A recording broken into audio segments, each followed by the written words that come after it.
this is Mike from the One Stop Co-op Shop, but actually I'm not playing for the first time in one of my playthroughs. We have Peter from the podcast. Hi. Hey, they can kind of see you. And Jerry, if you could like really shove your face in. Hi. Keep going, Jerry.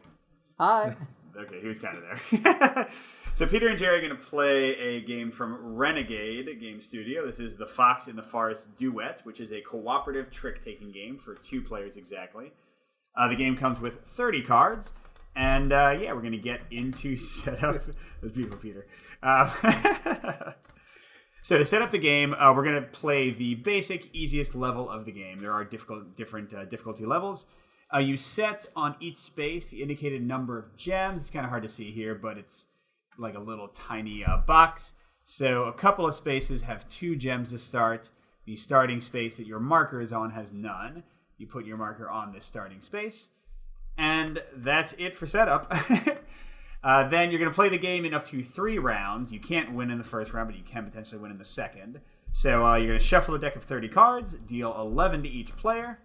So once each player has 11 cards, you then flip the top card of the deck, and it's going to determine the trump suit. Now, cards in the game have a suit. There's one of 3 suits. You can have roses, birds, or stars. And within each suit, there are 10 cards of value from 1 to 10. And the odd numbered cards, 1, 3, 5, 7, 9, have a special power. We'll explain those as they get played. And then every card has between 0 and 3 paw print icons. The guide kind of gives them all of them, but they're also shown on the card itself. So we'll go through the basics of play, and then we'll jump right in. So starting with a random player, you can pick either one. I think it's supposed to be the one who didn't deal. All right. That's you, Jared. So that player will play any card they want from their hand. So, Jerry, go ahead and play something from your hand. We can take it back. Just play whatever. It's fine. All right, so in this case, Jerry played a 2 of trumps, and the 2s have 3 little paw print icons on them. Now, like most trick-taking games, the other player then has to follow suit if possible. So if Peter has a rose card, he has to play it. If he does not, he can throw away any card of any other suit. So Peter played a 7 rose. Now, before we get to the special power, let's talk about the basics. If you don't know trick-taking, this will be really quick. So whichever suit was led, the card played that has a higher value wins that trick. So in this case, Peter would win because he has a 7 over Jerry's 2. If instead another suit was played because somebody didn't have the suit to follow, the winner is the highest of the led suit, or if a trump is played, the highest played trump. So let's say that roses were not trump. Let's say that stars were trump instead. If Peter had thrown away a bird card, so not the lead suit and not the trump suit, then it would lose automatically, even if it was the 10, because only the lead suit or the trump suit can win. But if Jerry led a rose and stars were trump and Peter played a star, it would win automatically because it's a trump suit and the lead suit is not, even if Peter played a 1, which is less than a 2. So that's the basic of trick-taking. Now, the key kind of concept in the game is these little paw prints. Jerry's card has 3 paw prints, Peter has 0. You add those together, the marker will move the indicated number of paw prints toward the player who won the trick. So in this case, toward Peter. And wherever it ends, if there's a gem there, 1 gem is taken off.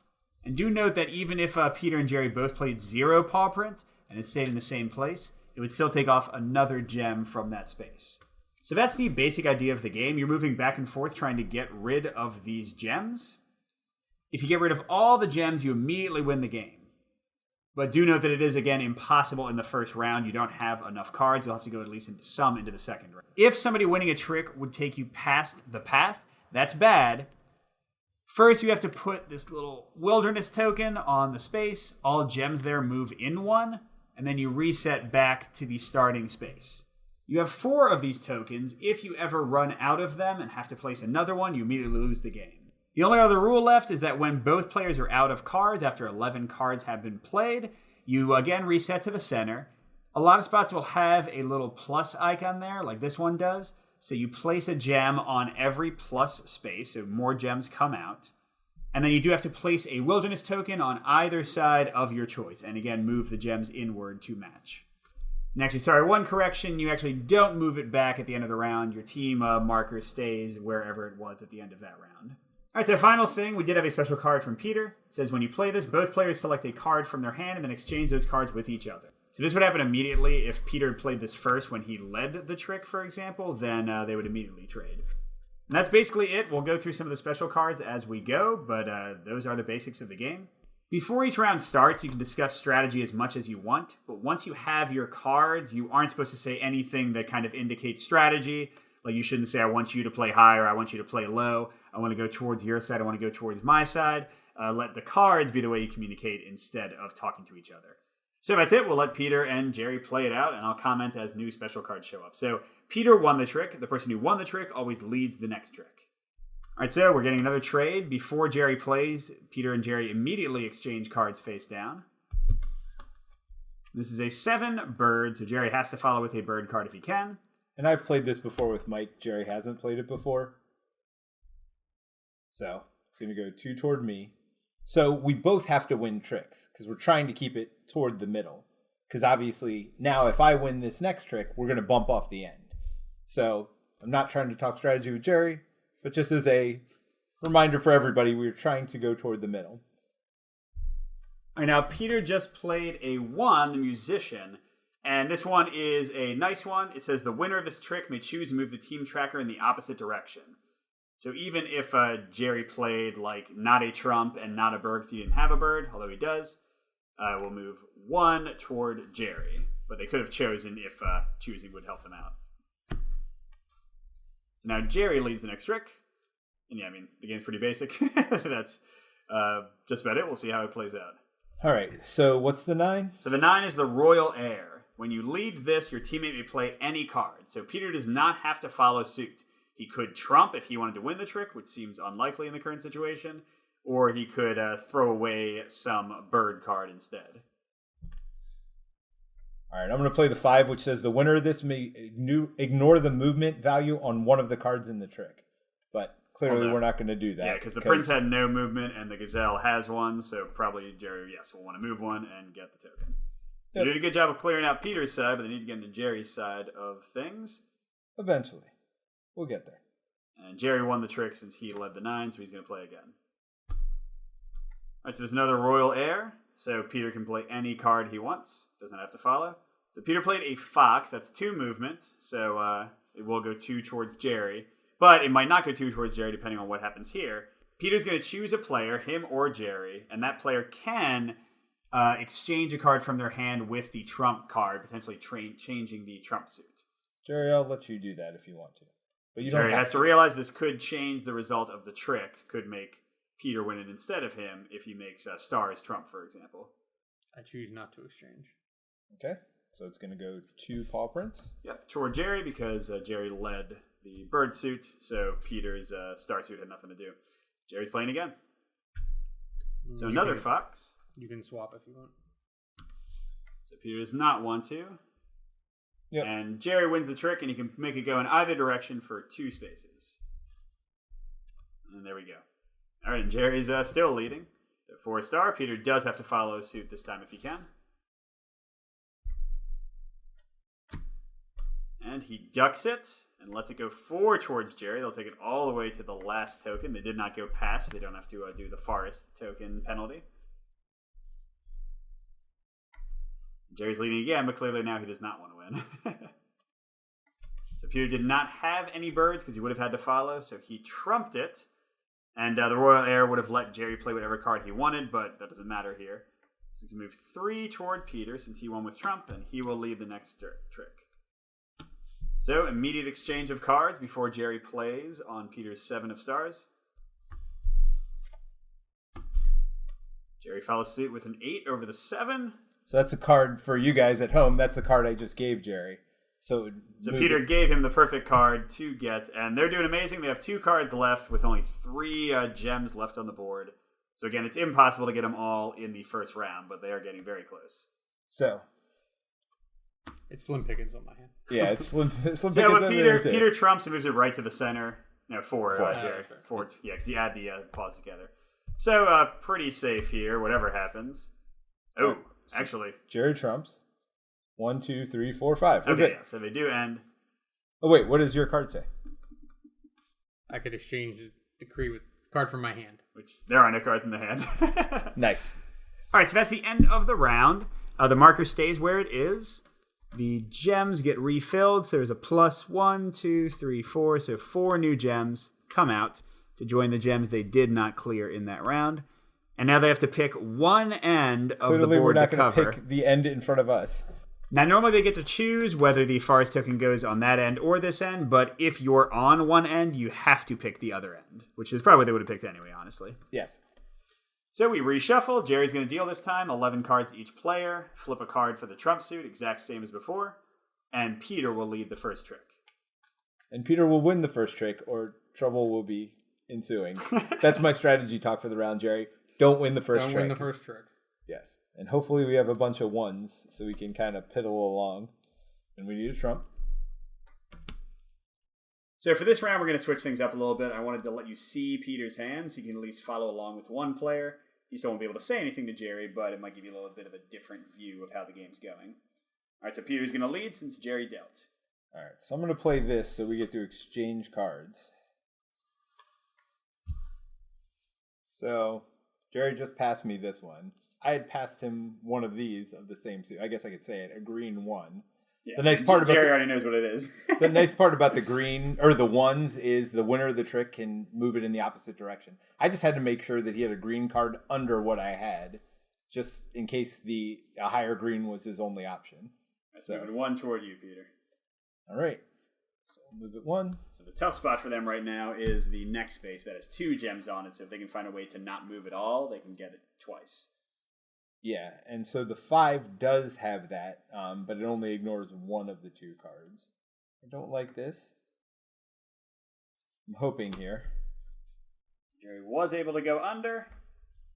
And with the 1, it could move either way, but clearly there's only one way they want to move it. All right, so now I'm playing the 5, and the nice part is it doesn't matter who wins this trick because we don't have to move it. Well, you have to move it for 1 value of the card. So if Jerry had to play a 3 paw print, then it wouldn't really help you that much. You would still have to move it 1. That's true.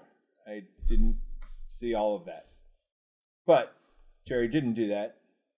He played a 7 with no paw print, so we don't have to move it. Right, so Jerry did win the trick, so normally we would move 1 toward him, but he can choose to ignore one of the cards with the gazelle, which means they won't move at all, and they still have to pass a card.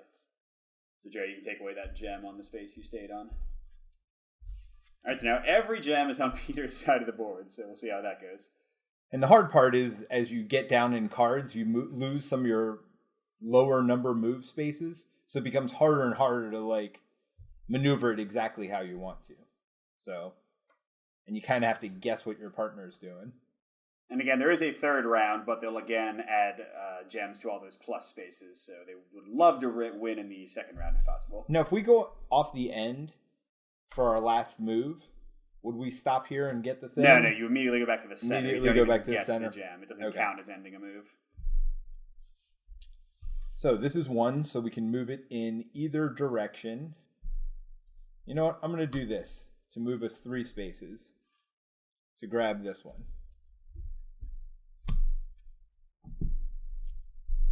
And then I'm going to play a yellow 2.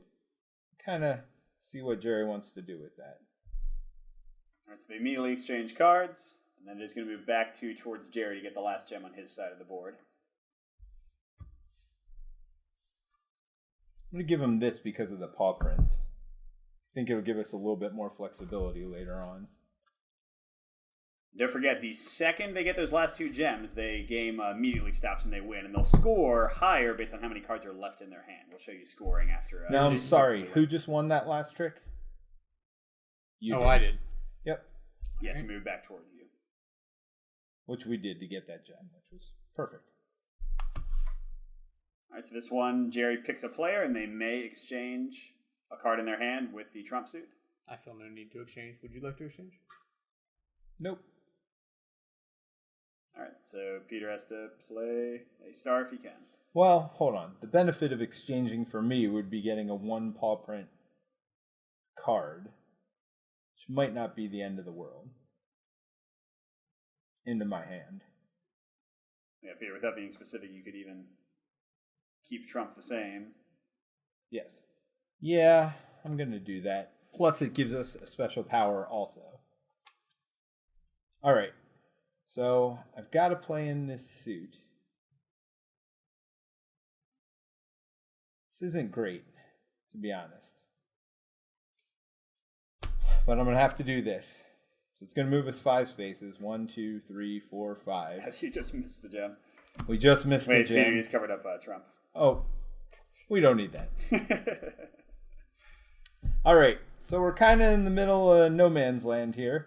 I'm going to do this. The winner of this trick can choose to move the tracker in the opposite direction if they want. So if Jerry's got a 1 paw print, they should be good for either gem. So which way do you want to go, Jerry? Jerry seems to have more confidence that he'll win the next trick. And he won this one. So Jerry's leading, and hopefully they can make it happen. I don't have confidence in this round, but I have confidence that we will make it happen at some point. So Jerry's winning.